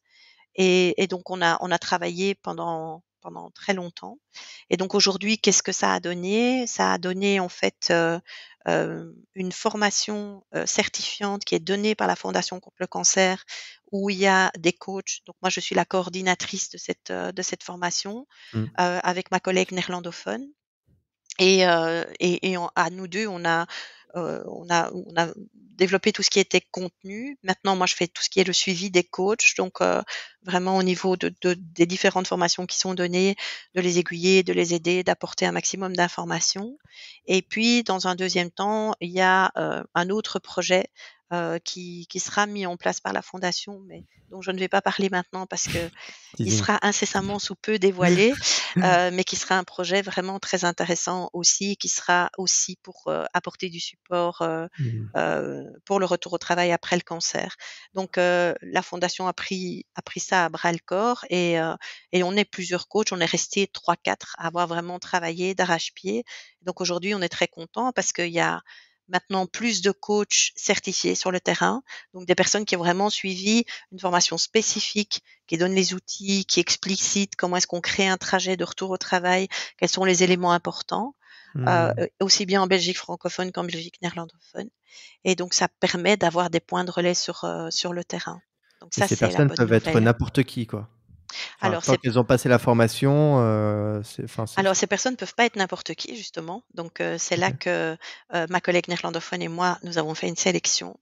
Donc l'idée c'était mais quels sont les critères qu'on demandait pour ces coachs et donc les critères qu'on avait, c'était notamment d'être coach déjà, donc coach certifié, d'avoir, suivi une école de coaching et deuxièmement d'avoir, une connexion avec la maladie d'une façon ou d'une autre et lorsqu'on a eu les entretiens, on a vraiment creusé la motivation de ces coachs. Donc nous, Mmh. ce qu'on n'avait pas envie, c'est que cette certification soit une Xème certification sur un Ouais, diplôme, ouais, ouais. pour faire Mmh. joli. On voulait vraiment trouver des personnes qui soient investies et qui aient envie d'apporter sur le terrain, de faire cette différence et d'être là puisque cette approche est vraiment très spécifique. Mmh. Ah oui, tout à fait, oui, non, c'est très intéressant et la démarche est intéressante et effectivement de prendre ça en compte pour pas aussi se retrouver peut-être avec tout un panel de coachs qui viennent de divers endroits et qui font cette formation et qui, sont peut-être pas forcément, en tout cas n'ont le recul nécessaire pour apporter Oui, l'aide nécessaire, quoi. oui, c'était important parce que cette approche, coacher quelqu'un qui a eu le cancer ou qui a le cancer ou même qui est avec un cancer chronique est pas forcément facile. Il y a tout cet aspect de recul émotionnel, de perception, c'est important, très important de se faire superviser aussi, donc de pouvoir soi-même aussi, pouvoir lâcher un peu tout ce qui se passe pendant ces entretiens. Mais ce que je voudrais surtout dire et qui est pour moi aussi très important, c'est que ces coachings, en fait, et j'ai plusieurs de mes collègues, on partage ce même ressenti, c'est qu'en fait, ces coachings, contrairement à ce que beaucoup de gens pensent, sont générateurs d'énergie et pas du tout de lourdeur. Parce que on avance dans ce processus, on essaye de trouver des solutions, ensemble. L'idée, c'est que le coaché trouve lui-même ses solutions. Nous, en tant que coach, la seule chose qu'on fait, lui, il trace son chemin et nous, on met des petites lumières sur le chemin, c'est tout. Mais c'est Mmh. lui qui trouve lui-même ses solutions Ouais, et qui va se reconnecter. Ce qu'on va l'aider, c'est à se reconnecter à ses ressources. En fait, c'est c'est plutôt ça. ça, notre rôle. Mais c'est vraiment pour nous très porteur de voir, comment ça peut se solutionner et comment est-ce que les gens arrivent à reprendre, le volant de leur vie et de se dire, «Ça y est, je suis le nouveau pilote de ma vie», après avoir été placé dans un carcan médical qui parfois a été très lourd et très long. Mmh. Ouais, les aider à retrouver leur autonomie et leur défense C'est et non vraiment pas être dans l'autonomie, l'assistanat, quoi. oui, Le contrôle. l'autonomie et l'empowerment. On n'est pas du tout dans l'assistanat, c'est pas du tout notre Ouais. vocation. Ouais, ouais, tout à fait. Tu sais s'il y a ça en France, également Alors ou vous avez est-ce que tu as une plein de vision? belles initiatives en France OK, qui ont d'ailleurs, qui moi m'ont inspirée. Donc il y a en fait, plusieurs associations. Il y a Cancer at Work qui fait un travail formidable. OK. Il y a aussi, We Care at Work, Cancer, at Work, moi j'adore leur démarche parce qu'ils font même du speed dating de personnes qui ont eu des cancers, et qui vont pouvoir, aller, à la rencontre de RH. Je trouve qu'ils font un travail, Mmh. formidable et ils font ça dans pas mal, ils ont déjà créé plusieurs fois des salons, donc ils ont une activité qui est vraiment, pour moi, inspirante. Ce qu'il y a aussi, c'est que, on a We Care at Work avec, Anne-Sophie Tuzinski qui fait aussi un travail formidable sur le terrain. Vous avez aussi, C'est My New Me avec Loose Dance qui a écrit un livre avec toutes des personnes qui avaient eu le cancer, et qui sont des témoignages, c'est vraiment et qui portent en fait vraiment ce message au niveau des RH Comment et tu puis sur écris ça? Pardon, excuse-moi, Andrea. C'est oui, ma tu as dit c'est quoi? My New Me, Ah, c'est de My C de New OK. cancer, oui. OK, d'accord, OK, Voilà, d'accord. donc c'est Manioumi, donc ça, je conseille vraiment d'aller lire, et surtout de la suivre parce que c'est quelqu'un d'engagé, d'inspirant, c'est une femme formidable et OK. puis vous avez aussi en France quelqu'un de très important qui est le docteur Toledano, qui lui a une Ah chaire sur la oui, médecine intégrative en tout fait. à fait, oui, oui, j'ai parlé avec, c'était le 5e épisode, je crois, du podcast avec une, femme qui faisait de la nutrition, justement dans le centre, et oui, j'ai essayé de parler avec Alain Toledano, mais il était très occupé, j'ai pas encore réussi à Mais à pouvoir, c'est trouver du un temps homme avec qui lui. ça vaut la peine de l'écouter et puis ce qu'il Ouais, préconise est très intéressant parce qu'il ouvre la porte, à cette approche intégrative, du cancer et ça c'est pour moi, c'est l'avenir, c'est vraiment ça ce que j'espère, c'est qu'avec tout ce travail qui est fait, aussi bien en France qu'en Belgique, on va arriver à un moment donné à une intégration du coaching dans le parcours, du cancer comme un soin médical autre. C'est-à-dire qu'on va se rendre compte de la nécessité qu'il y a pour le patient d'avoir cette aide parce que très souvent, ce qui se passe, c'est que le patient, il va être suivi par un psychologue pendant tout le temps qu'il est malade, mais une fois qu'il retourne au travail, il est souvent très, très seul. Et là, ce que moi j'appelle et je nomme, la parce que je l'ai vécu en tant que tel, mais quand je discute avec d'autres patients, j'ai souvent ce retour-là, c'est la solitude du guéri, en fait. ah oui, Parce qu'on est guéri, je voulais qu'on en parle, ouais, ouais, oui, un petit peu. et on est guéri et on est tout seul. Parce que pendant tout le temps qu'on a été malade, on avait un médecin, on avait un oncologue, on avait une infirmière coordinatrice, on avait des tas de gens autour de nous pour nous dire quoi faire, comment faire, quand le faire. Ce qui parfois était un peu lourd parce qu'on a le sentiment qu'on n'est plus du tout pilote de sa vie et que toute autonomie est retirée. Et puis du jour où on est guéri, on sort de cette espèce de prison médicale et la porte s'ouvre et là on est là, on se dit: «Mais qu'est-ce que je vais faire, quoi?» Et souvent c'est là que ça devient très compliqué parce que l'après est pas du tout géré avec cette même présence, ce même suivi que l'avant. Donc on se dit: «Ah le premier contrôle, c'est dans 6 mois». Comment je gère mon stress pendant Ouais, 6 mois? De me dire: «Est-ce qu'à ce contrôle, ce sera revenu, pas revenu?» et cetera. Grand point d'interrogation. ouais. Je voudrais retourner au travail, comment est-ce que je dois m'y prendre?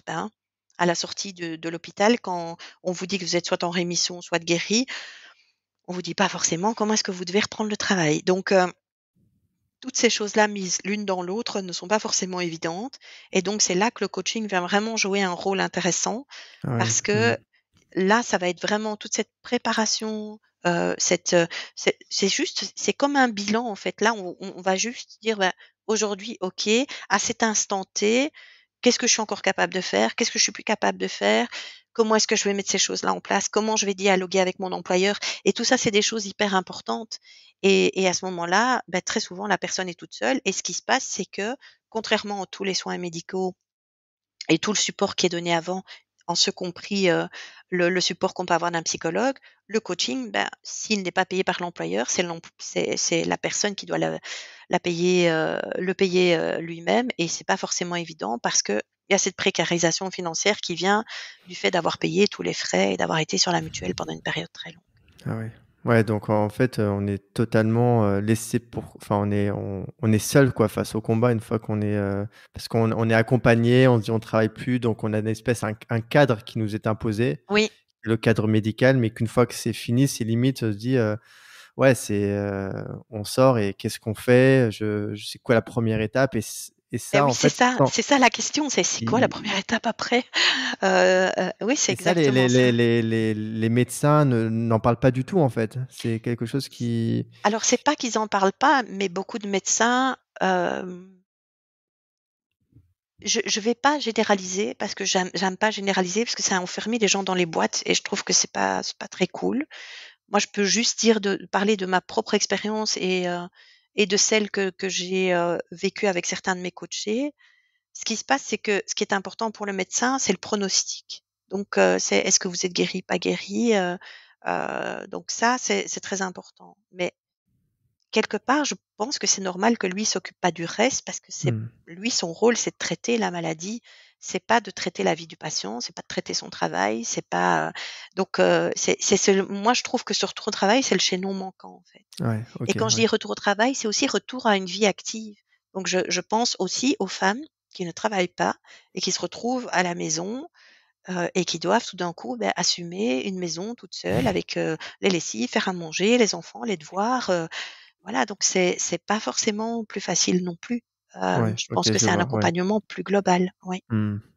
Donc c'est vraiment ce chaînon manquant Oui, qui doit être là et toi, c'est ton rôle, c'est de en tout cas avec d'autres personnes, d'aider ces tout à personnes à fait. ouais. Oui et il y a des très belles initiatives, qui sont prises, parce que, justement, on se rend compte de plus en plus de cet après et notamment il y a aussi, un autre aspect qui rentre en compte et dont on parle de plus en plus, c'est ce qu'on appelle l'oncoesthétique.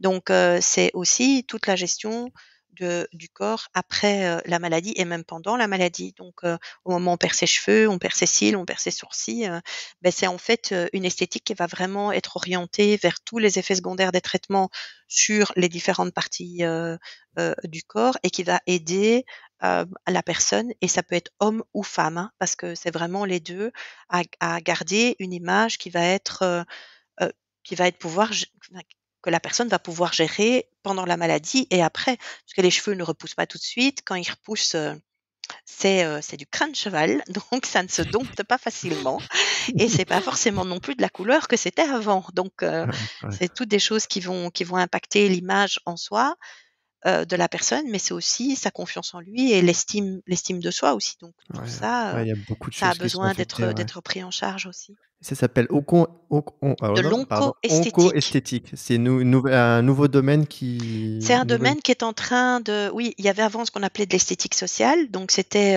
des esthéticiennes qui allaient notamment, dans des EHPAD, ou, dans des lieux où dans les comme les hôpitaux où les patients n'ont pas, toujours l'occasion de pouvoir faire venir un coiffeur, une maquilleuse ou des choses comme ça et là, dans l'oncoesthétique, c'est vraiment des personnes qui sont spécialisées. Je donne un exemple, la chimiothérapie a vraiment un impact, très, très important sur les ongles. Les ongles peuvent devenir, se dédoubler, se casser et on a vraiment des ongles qui ressemblent plus à rien, ils vont travailler avec des produits spécifiques pour ce type, de mmh, problématique. Si par exemple, on sait qu'une personne va avoir une chimiothérapie et qu'avec cette chimiothérapie, elle va perdre ses cils et ses sourcils, on peut aller voir en fait une tatoueuse, qui va faire ce qu'on appelle de la dermopigmentation. Donc elle va recréer des cils, et des sourcils à la personne, de façon à ce qu'au moment où ça tombe, elle n'ait pas ce masque qui est là, où il y a plus du tout d'expression, parce que les sourcils et les cils contribuent énormément à l'expression du visage. Et donc, une fois que la personne va perdre ses cils et ses sourcils, ben, elle va garder son expression, donc garder aussi quelque part cette image d'elle-même. Donc, ça a vraiment un impact certain sur la façon dont on peut gérer au niveau corporel la maladie.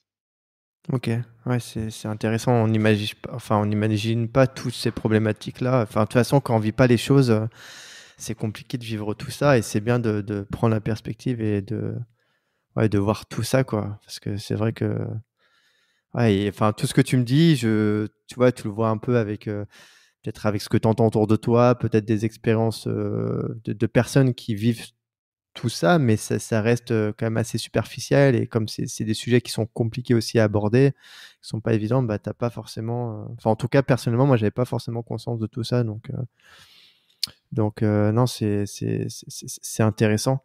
Hem, du du coup, enfin, aujourd'hui, qu'est-ce que enfin, quelles seraient les 1res étapes? Enfin, qu'est-ce que tu conseillerais à une femme qui, bah, voilà, qui vient de terminer enfin, qui vient d'être en rémission et qui souhaite réintégrer sa vie professionnelle? C'est quoi le processus? Est-ce que je vais voir quelqu'un? Est-ce que Bah, le je processus, alors c'est compliqué c'est à répondre comme question parce que chaque parcours est unique. d'accord, L'énergie de l'un n'est pas l'énergie de l'autre, la façon de gérer la maladie de l'un n'est pas la façon de gérer la maladie de l'autre. Les effets secondaires et plein de choses rentrent en ligne de compte. Je pense OK. que ce qui est important, une fois qu'on sait qu'on a envie de retourner au travail, quel que soit le moment dans son parcours, c'est de faire ce fameux bilan, comme je te disais tout à l'heure, un bilan émotionnel, un bilan corporel et un bilan cognitif aussi. Donc c'est dire, bah, où j'en suis, dans ces 3 cases-là. Donc ça, c'est je pense, c'est vraiment important pour se dire: «Bah, qu'est-ce que je suis capable de faire aujourd'hui?»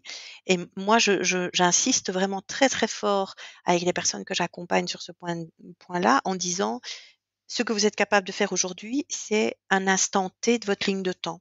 Donc ça veut dire que c'est aujourd'hui, hein, on est au mois d'avril, le 3 avril, ben voilà, c'est le 3 avril aujourd'hui ce que vous êtes capable de faire, mais ça peut changer au mois de juin, comme ça peut changer au mois de septembre, comme ça peut encore continuer à évoluer.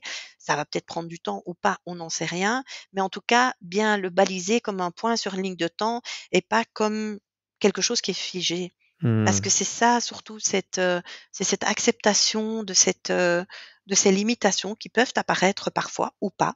Parce qu'attention, il y a des gens qui reprennent le travail à temps plein, pour qui ça se passe bien et il y a pas de souci. Mais il y en a d'autres pour qui c'est plus compliqué. Donc, je pense que c'est vraiment revisiter, c'est être honnête avec soi-même, en fait. C'est se dire: «Tiens, aujourd'hui, qu'est-ce que je me sens capable de faire?» Et se retirer, ça, c'est aussi quelque chose d'important, c'est se retirer cette culpabilité, cette obligation d'être au top.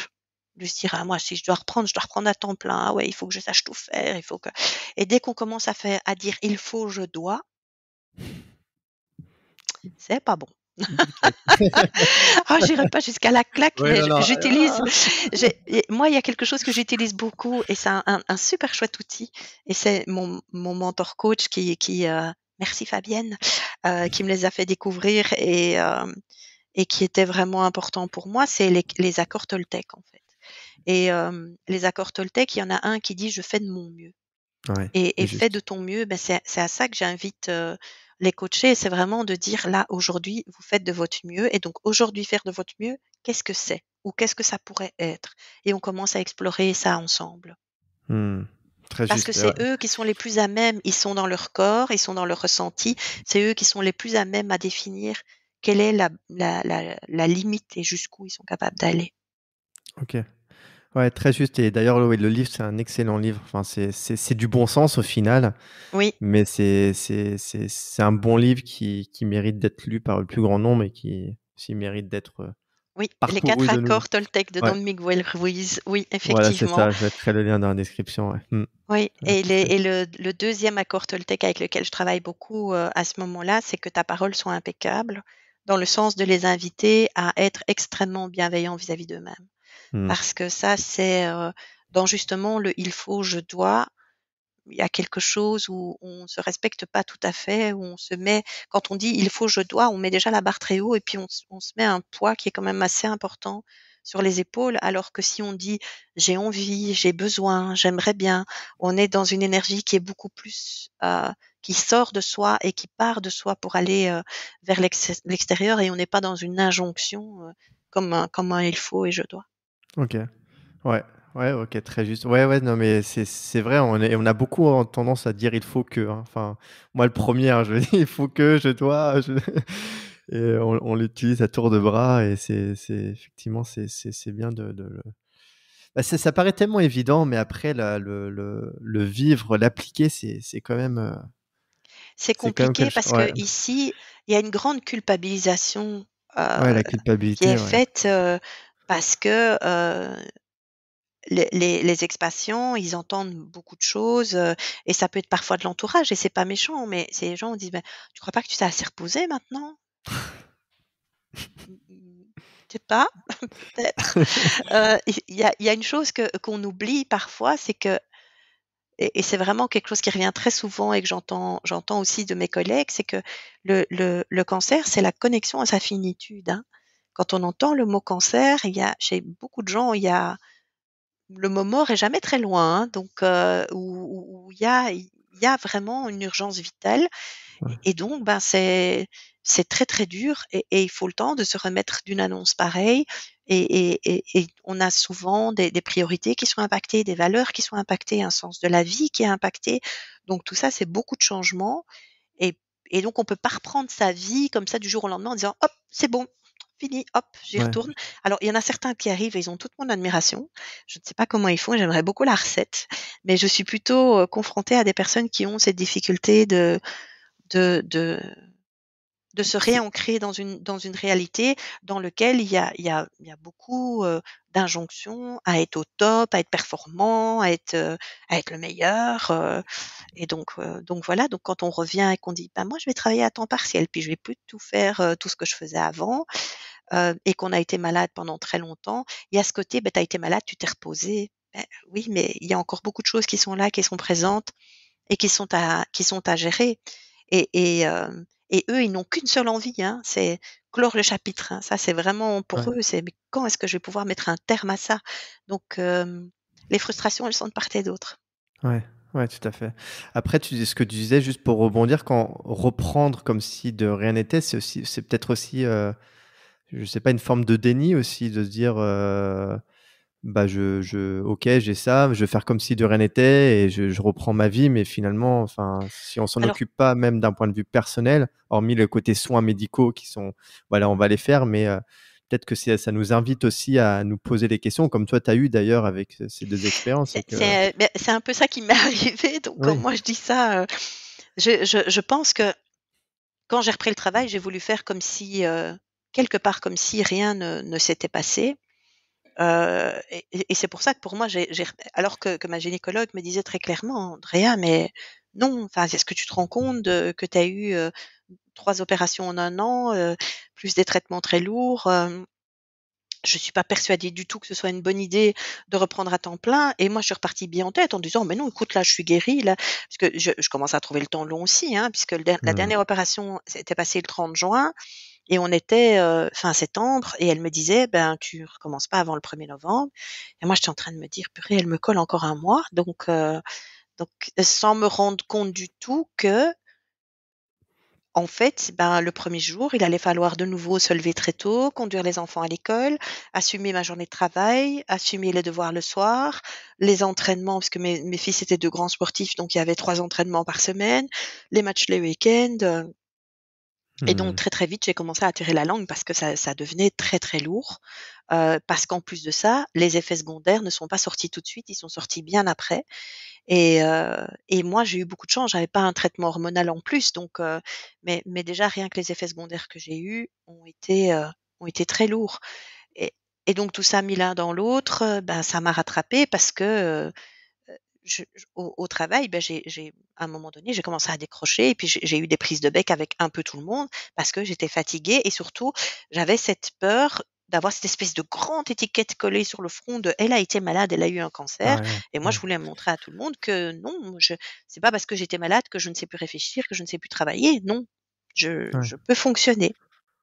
Ouais, ça c'est dur à gérer, d'autant plus quand la j'imagine la boîte et l'entreprise est grande et donc tu y enfin c'est l'équipe est plus grande et donc il y a peut-être forcément aussi moins d'affinités donc c'est difficile, je j'imagine Mais moi, à j'étais gérer ces pas aspects. forcément dans une grande boîte, mais ce qu'il y a eu, c'est que, heu quand je suis revenue, j'avais vraiment à cœur de prouver que j'étais encore là, que j'étais capable de faire mon travail. J'adorais mon métier.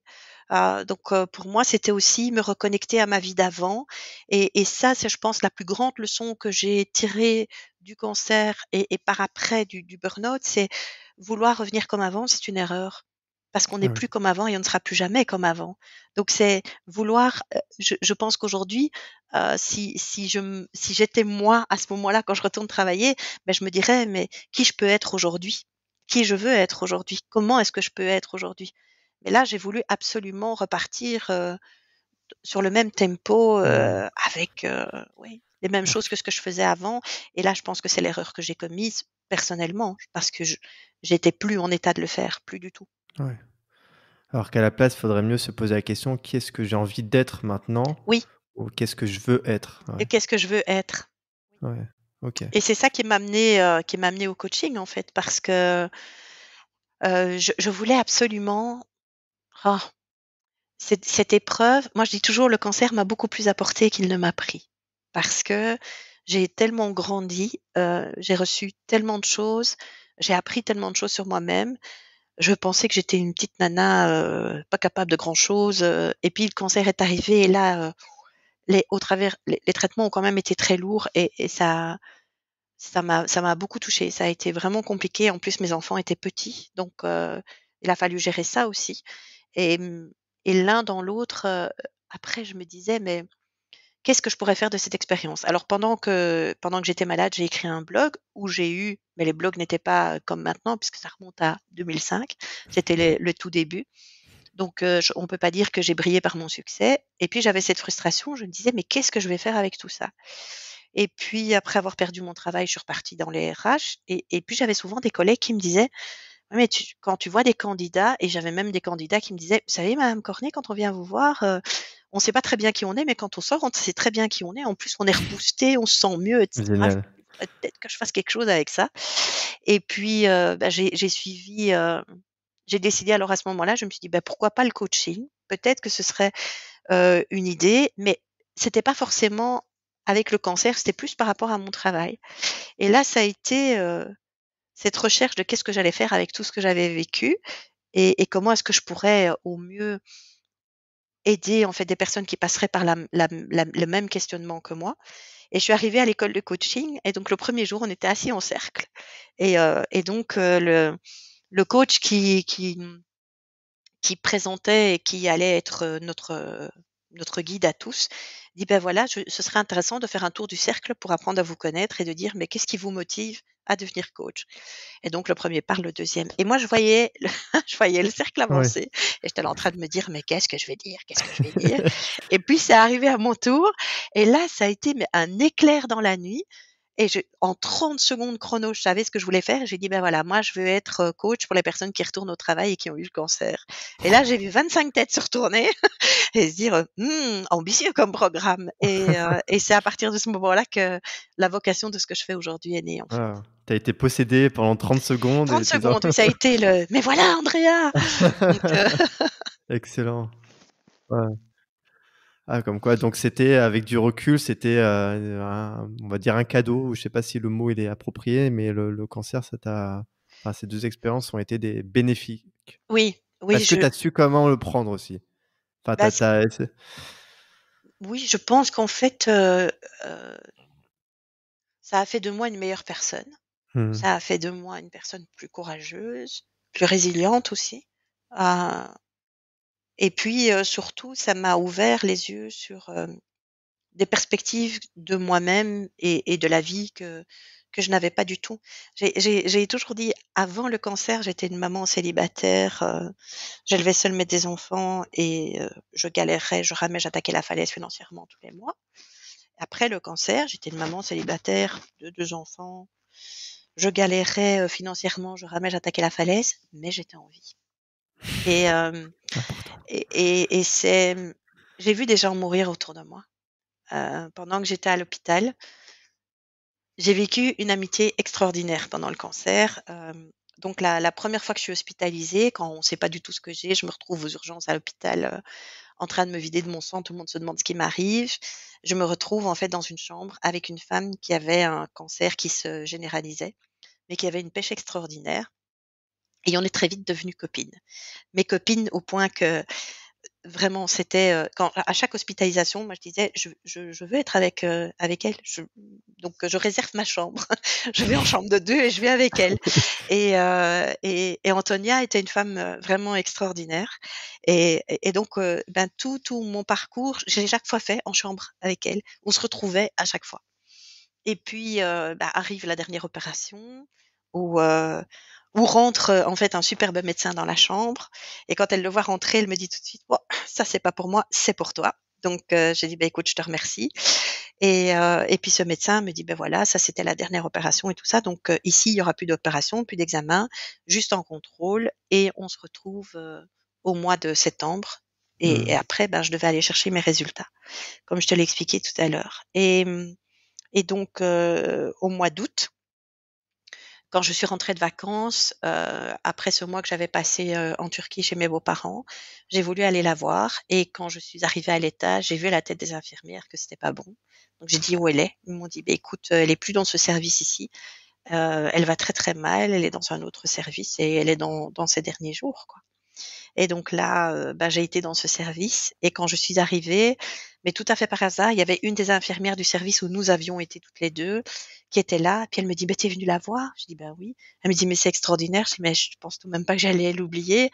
J'ai traversé tout ça avec elle et donc je veux être là aussi pour ce qui se passe maintenant». Et puis je suis allée dans sa chambre et elle était, heu, elle était dans le coma depuis à peu près, 2 jours et puis, bah, moi je me suis mise, près d'elle et je ne sais pas si c'était du coma ou si c'était un sommeil profond, mais en tout cas elle reprenait plus connaissance et puis j'étais près d'elle, je lui ai pris la main et puis j'ai dit: «Écoute, je suis là, je suis venue te faire un petit coucou, je suis rentrée de vacances, je suis toute bronzée, je veux dire, je vais pouvoir draguer tous les médecins de l'hôpital». Enfin, je lui ai raconté plein de choses comme ça. Et puis à un moment donné, elle a ouvert les yeux, elle m'a dit: «Tu es venue?» J'ai dit: «Oui». Puis elle les a refermés et elle est morte 2 jours après. Waouh! Et je suis encore très émue. Ah, c'est émouvant, mais moi, ça là, tu me donnes tu me racontes l'histoire, j'ai des frissons, c'est touchant. Je suis encore très émue d'en parler aujourd'hui parce qu'on a fait ce parcours ensemble.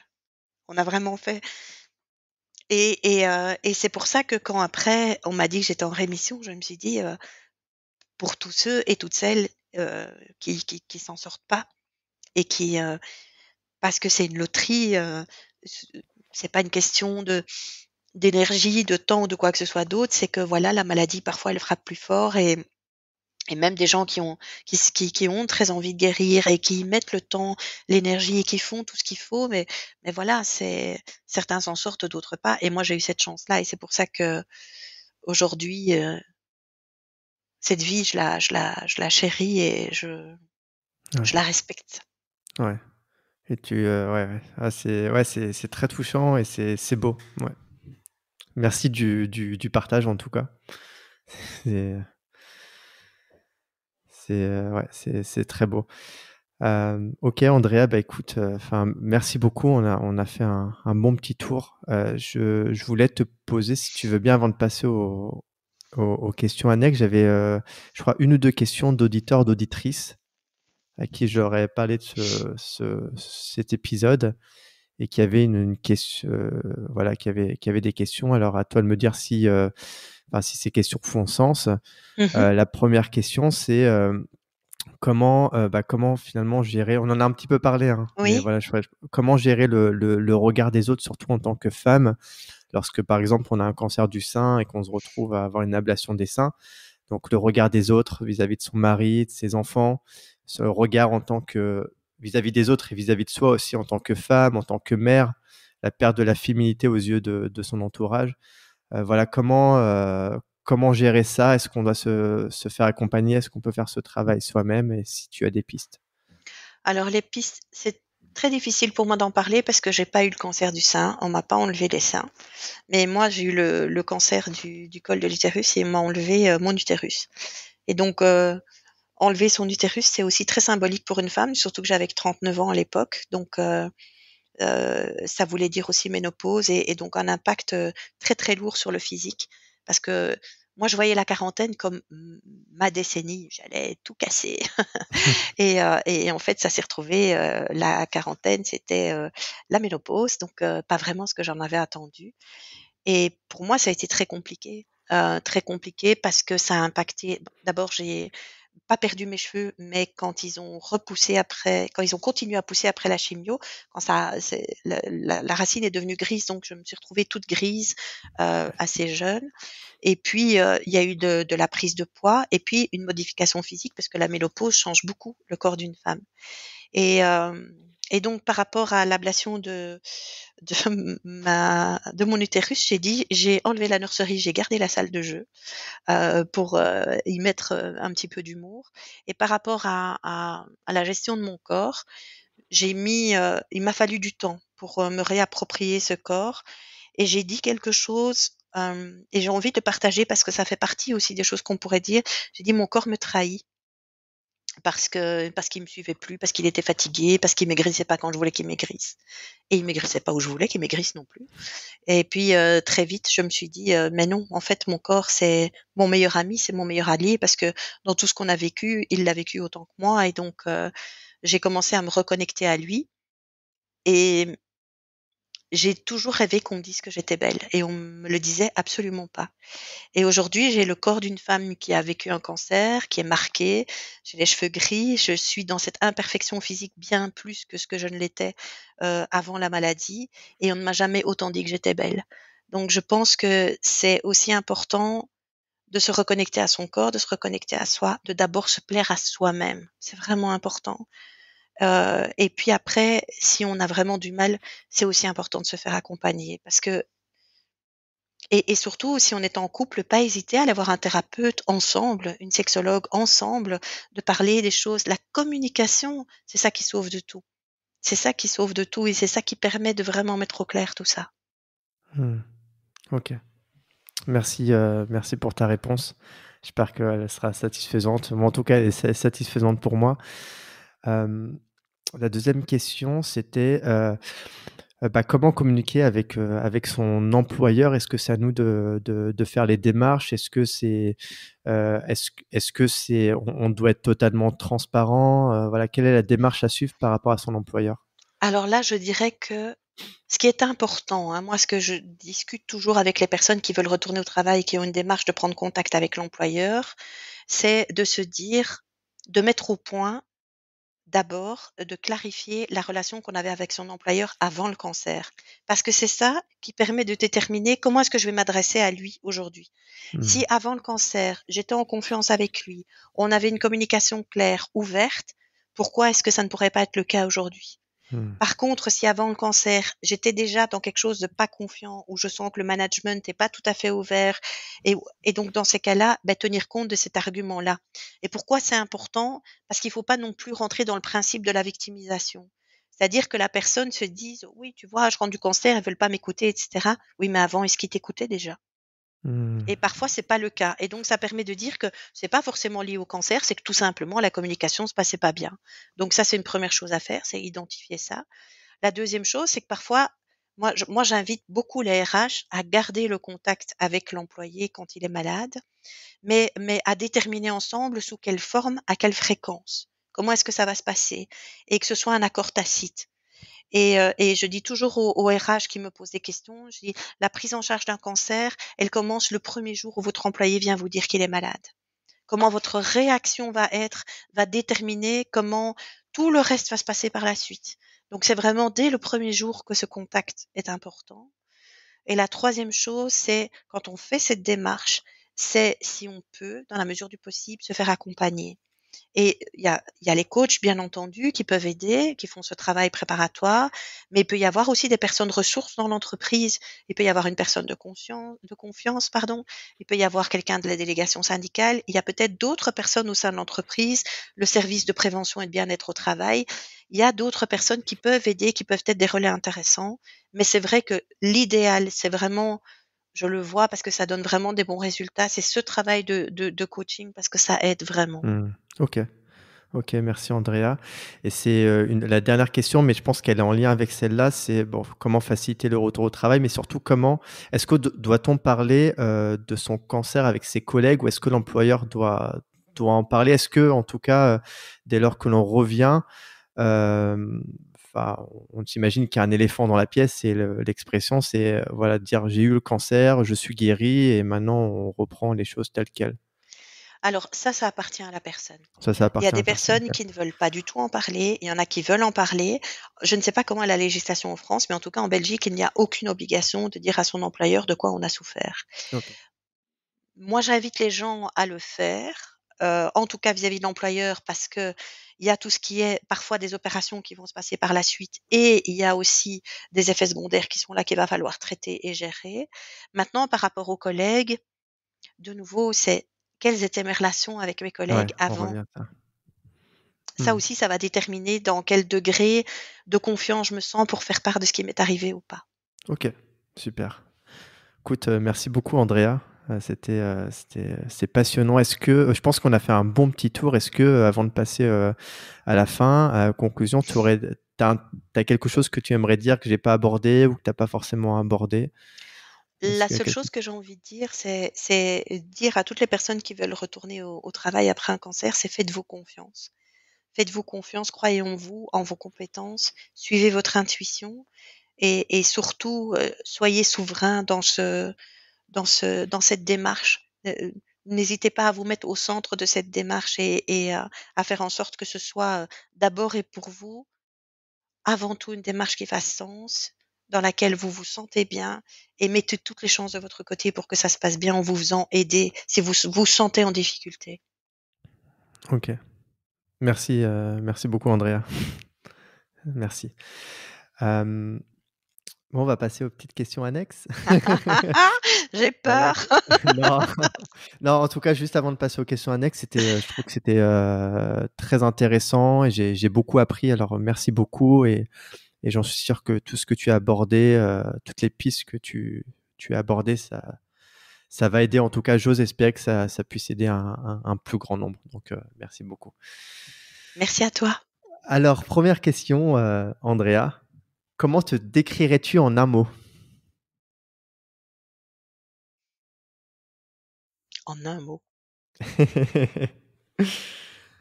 bienveillante. Très bien. Qu'est-ce qui te fait sourire au quotidien? Mon chien.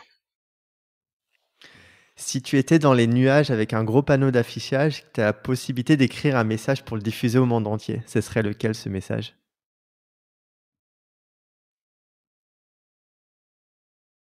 Soyez toujours attentif à votre voisin. Mmh, intéressant. Si tu pouvais remonter dans le temps et parler à toi enfant ou ado, qu'est-ce que tu lui dirais? Jette ton miroir à la poubelle. Il faut pas avoir peur des être superstitieux. Ah non, c'est pas casser le miroir et dire: «Ah, c'est tant de mal». Ah non, non, non, moi j'ai pas dit de le casser, j'ai dit De le casser, simplement: de le «Jette ton jeter à un miroir à miroir. la poubelle». OK. Si tu pouvais avoir un super pouvoir, ce serait lequel, Andrea? Aplanir les conflits. Aplanir les conflits? Oui. OK. Si tu avais l'opportunité de prendre un café avec un personnage historique ou une personne importante pour toi, qui choisirais-tu et pourquoi?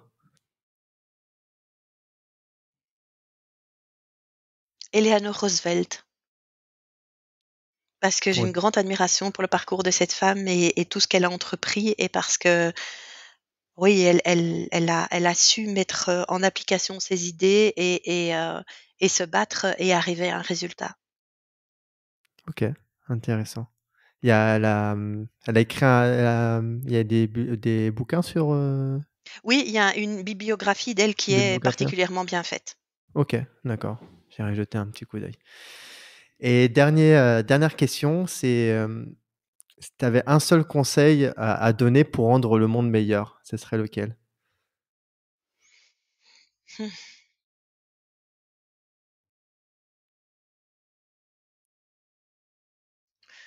Je pense que c'est la bienveillance, vraiment. C'est la bienveillance dans le sens, c'est la bienveillance et le non-jugement. C'est essayer de comprendre et de se dire, je suis pas, l'autre, il vit avec son expérience, son vécu, ses ressentis et donc c'est toujours essayer de comprendre. En coaching, on dit l'intention positive, mais c'est vraiment ça. C'est se dire, qu'est-ce qui se passe chez cette personne qui fait qu'aujourd'hui elle agit comme ça? Et ne pas être dans le jugement et rester dans l'ouverture, même quand on est choqué, même quand on est heurté, mais se dire: «Mais pourquoi?» et essayer de comprendre et de voir les choses avec un regard qui soit ouvert, dans lequel on n'enferme pas les gens dans des petites boîtes. Mmh. Bah, écoute, c'est un très beau message de conclusion. Merci beaucoup Andrea. C'est encore une fois, c'est un épisode très enrichissant. Merci beaucoup. Hem, pour toutes les personnes qui sont arrivées jusqu'au bout, félicitations en tout cas. J'espère que, vous aurez appris beaucoup de choses. Je vous encourage à partager cet épisode autour de vous, à mettre une note positive pour référencer, l'épisode et puis aussi à te suivre André. Est-ce qu'on peut te suivre, quelque part? Est-ce que tu as des réseaux sociaux ou Beh, écoute, j'ai, une page LinkedIn, qui est à mon nom, tout simplement. d'accord, Andrea Cornet. Et puis, j'ai une page, sur Facebook qui s'appelle Andrea Cornet Coaching et bientôt, il y aura un site internet qui s'appellera Picked My Soul. Yes, Et ça, c'est le nom du projet que j'ai créé au moment où j'ai décidé de faire du coaching. yes, cool. Bah, écoute, je mettrai tout ça, dans la description. Donc, on peut te contacter dessus. N'hésitez pas à la contacter, à en parler autour de vous. Je pense que ce sont des sujets qui sont assez intéressants, qui sont pertinents et toujours d'actualité. Et donc, en parler et diffuser autour de soi, c'est quelque chose de positif. Et écoute, merci pour ce que tu fais, Andrea, pour ce que tu apportes aux autres et d'aider à contribuer à rendre cet aspect-là beaucoup plus facile. Mais en tout Euh, cas, merci à toi parce que c'était super agréable de partager, ce moment et ce podcast avec toi et merci pour cet intérêt pour ce que je fais, mais c'est pas que moi, on est beaucoup à oui, le faire oui, et tout ce qu'on met en place autour du cancer parce que c'est important ouais, tout à fait. et que ça a sa place. Ouais, tout à fait, c'est très important, tu l'as dit. Merci beaucoup Andrea et à très bientôt. Au plaisir d'échanger avec toi. Merci beaucoup Liron. Au Ciao, revoir. ciao.